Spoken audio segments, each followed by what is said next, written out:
G'day, Stu here from UAVfutures, and drop some acronyms. What's UAB stand for? Anyway, what we're going to be looking at today, this is from Foxeer. This is the Mini Arrow. So what this is basically a tiny little FPV camera.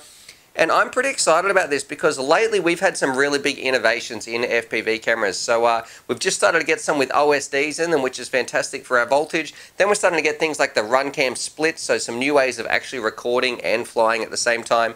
And I'm also excited for these sort of mini style of FPV cameras because traditionally, well, we used to have really big fat board cameras, and then we went to the HS1177 size that we all know very, very well, and a lot of frames are built for. But I think it might be time for a change because we want our builds to be smaller. Space really is a premium on our craft. So what we're going to be looking at today is the new Arrow Mini. So we're going to stick it on the bench, break it down, and then most importantly, we'll take it out and give it a flight. All right, let's do it. Alrighty, so here they are on the bench. They do come in a couple of different colors. You know, you get your orange, black, and I'll also show you a blue one later, which I've already installed into a build.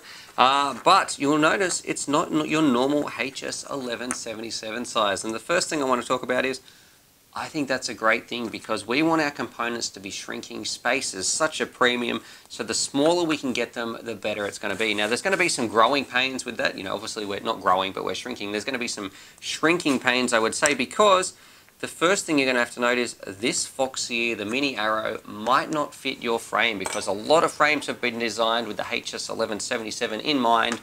And if you're flying around and you're going to be using one of these, you have to double check that it's going to fit your frame first. It does come with a little brace that you can use to screw it into your frame, but it is different to the HS1177 size. But again, I think that's a good thing. So let's stick it on scales, find out how much it weighs. Super light, coming in, you know, 9 or 10 grams. That's about half the weight of the Swift, which is great. And my favorite feature of this, as well as, you know, that reduced size, which I think will help the hobby in the long run, you have an OSD.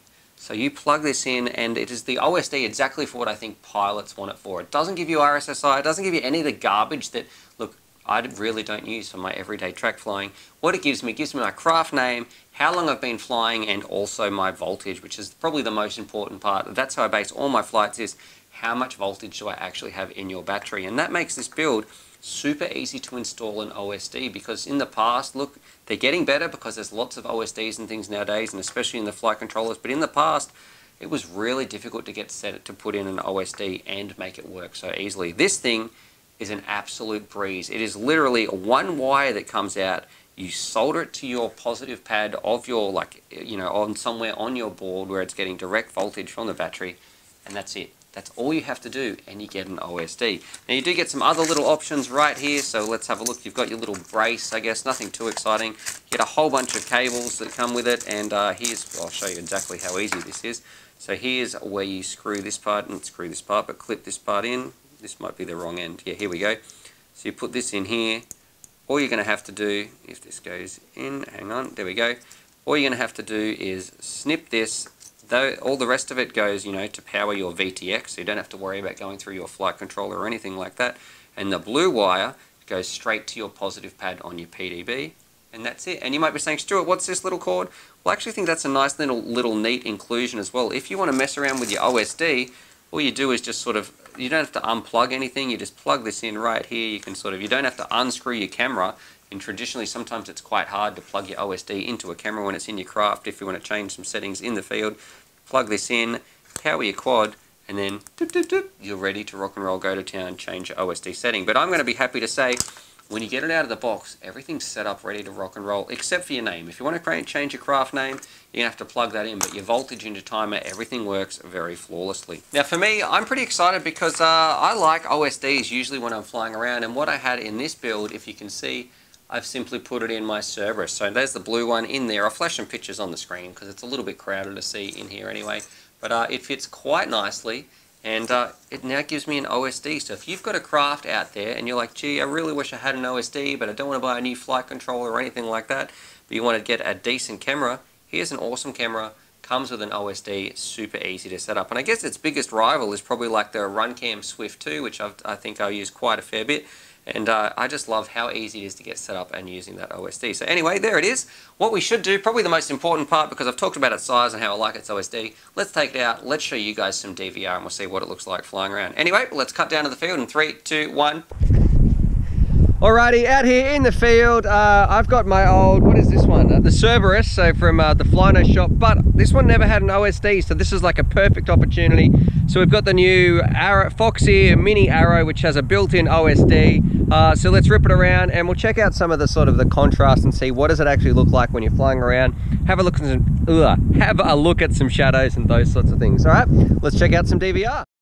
Okie dokie, so here we go, and the first thing that we're going to look at straight off the bat, so this is with the Cerberus, and look, the flying is not amazing because I guess all we're trying to do is pretty much point this thing into the sun and see, I think I touched the ground there as well, see how this thing looks with the shadows, with the colors. We're sort of looking at the FPV camera, not my dodgy flying in this video, but let's have a look. The first thing I think what is actually distracting you on this flight right here? Just have a look at this DVR.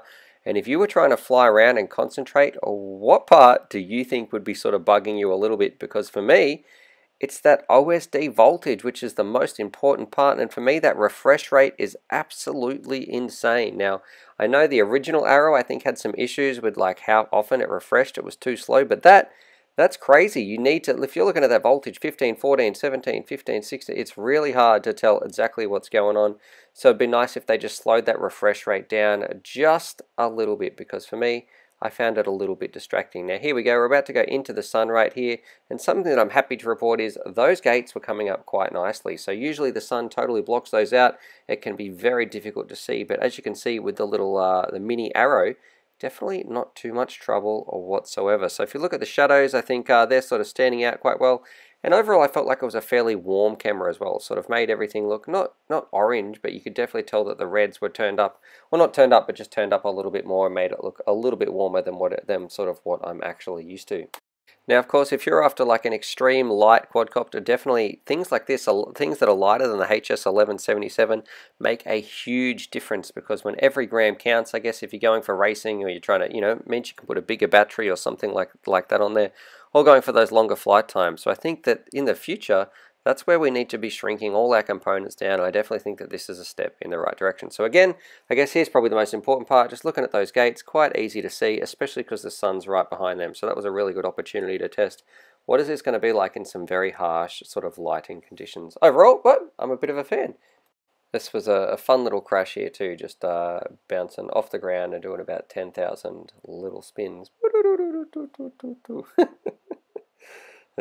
Alrighty, so there it is. There's my review of the Foxeer Mini Arrow, and I think they do a lot of things right, but there are still some things that I think we could improve on in maybe like a version 3. So what I do like, the first most important thing is, I love how it's got an OSD, which I think is a great option for FPV cameras to put in there at the moment. Really fixed up my Cerberus because I didn't have an OSD in this build, and that made it so easy.